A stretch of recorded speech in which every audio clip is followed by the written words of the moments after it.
Well, it is an exciting day in the nation's capital as America commemorates 50 years since the famous March on Washington. The city has been buzzing all week with various events and activities to remember the day, as you saw. Dr. King's 1963 I Have a Dream address is indeed considered as one of the strongest rallying calls for racial justice in U.S. history. It sets the stage for decades of improvement in American race relations, including Barack Obama's 2008 election as President of the United States. This brings us to our question of the week, which asks, 50 years after the March on Washington, what impact did the event have on human rights in Africa and around the world?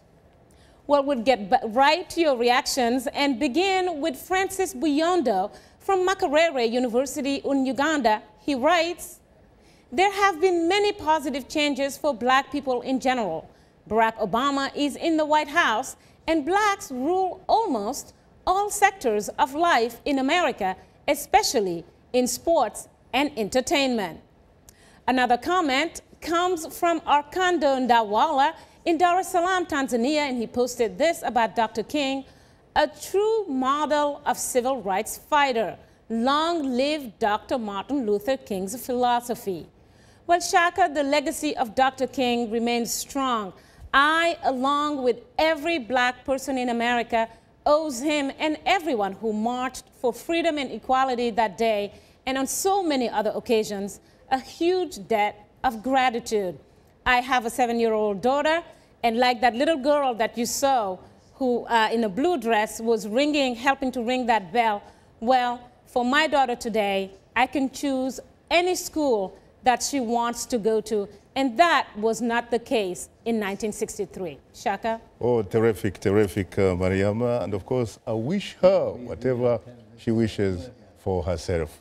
Well, what about you, Reverend Okule? How do you react to that?